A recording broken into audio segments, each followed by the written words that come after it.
Suntem cu toții în țara asta parteneri în sindromul Stockholm.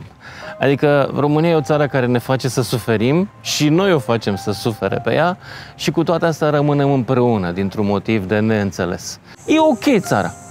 Problema este că e locuită câteodată de oameni care nu știu să iubească, știi?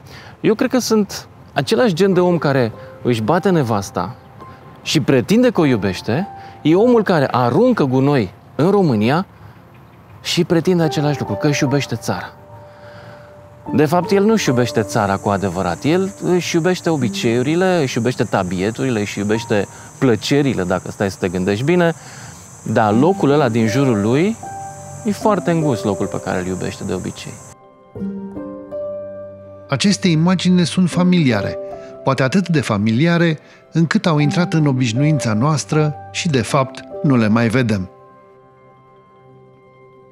Eu cred că noi, trăind în România, nu mai vedem lucrurile așa cum sunt ele.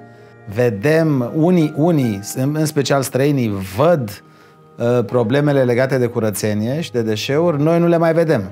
Și dacă noi nu le mai vedem, nici nu le mai abordăm.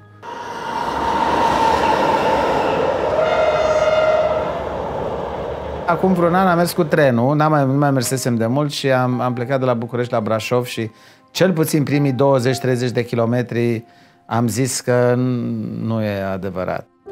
Oare asta să fie România zilelor noastre? Și atunci ce facem cu aceste minunății? Munți, păduri, deltă, oameni frumoși, evenimente atractive. Știți, avem chiar un brand turistic de țară, Grădina Carpaților. Noi nu vom reuși să respectăm promisiunea brandului. O grădină mizeră, o grădină cu deșeuri, nu dorește nimeni să aibă nici la el acasă, nici să viziteze așa ceva. Deci asta este no-go. Dar noi avem exact ecoturismul și exact Grădina Carpaților ca brand. Ori asta și mizeria n-au nimic de a face. Deci noi suntem obligați, suntem condamnați la a găsi soluții. Da, există soluții. Și există, de fapt, multe exemple care dovedesc că se poate chiar acum, în timp ce vorbim, în România noastră. Parcul Național Retezat ne demonstrează cum putem menține natura curată. S-a început de mult, de peste 20 de ani, cu acțiuni de scoatere a gunoaielor din munte și de atunci muntele este curat, iar turiștii îl mențin curat.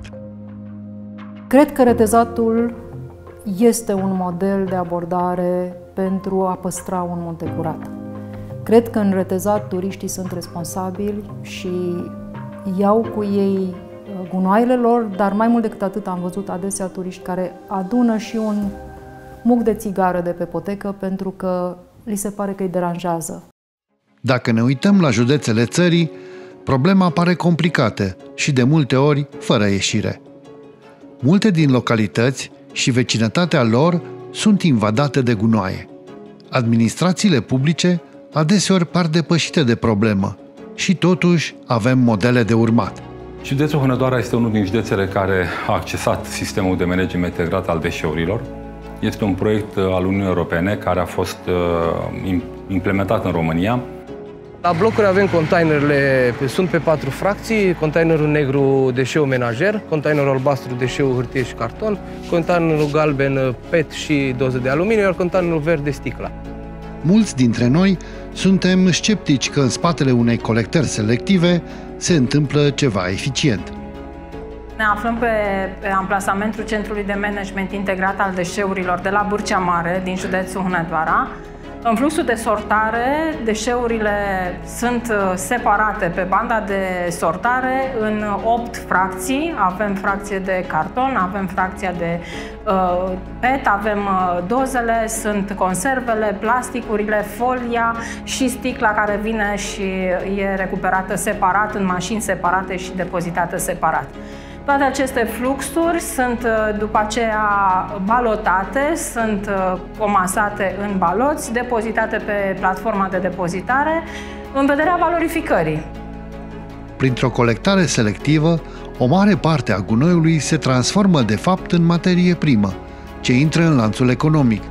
dar numai dacă putem și vrem să sortăm și să aruncăm corespunzător pe sortimente.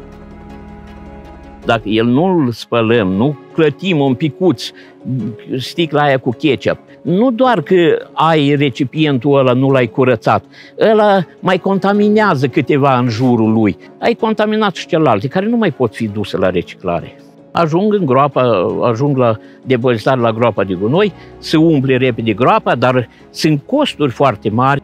Dar pentru ca acest sistem să funcționeze, ne trebuie și autorități locale implicate și uneori chiar cu gândire inovatoare.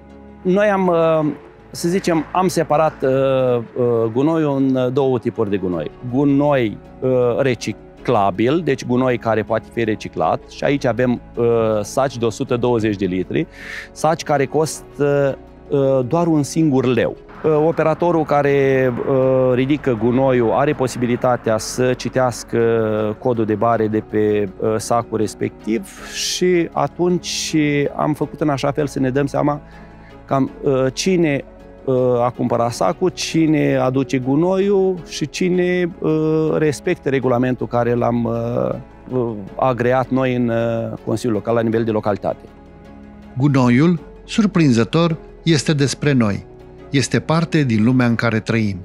Fiecare dintre noi este implicat zilnic în producerea de gunoi. Gunoiul din gospodăria noastră este de 3 tipuri. Gunoi menajer, sticlă și plastic.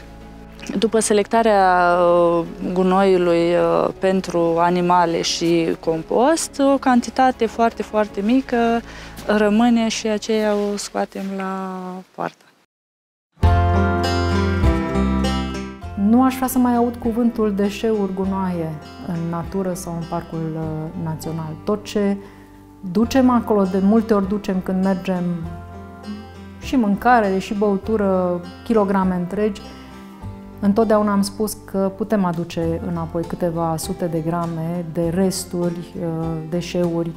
Eu sunt important și tu ești important, la fel. Și când conștientizăm lucrurile astea, nu vom mai arunca pe jos, pentru că ne respectăm reciproc. Mă respect și pe mine și te respect și pe tine. Respectul nu este să spui un tricolor la poza de profil și să ieși la meeting cu steagul dacic. Respectul este să te duci într-o pădure pe unde au trecut dacii acum 2000 de ani, pe unde trec românii acum, și să arunci o privire să vezi dacă îți place cum arată, dacă poți să fii mândru de aia. Mândru să fiu român, cred că e o chestie care ține de momentul în care vom putea să mergem prin țara asta 10 km fără să dăm de gunoiul aruncat de alți români mândri. Aia va fi abia mândria noastră.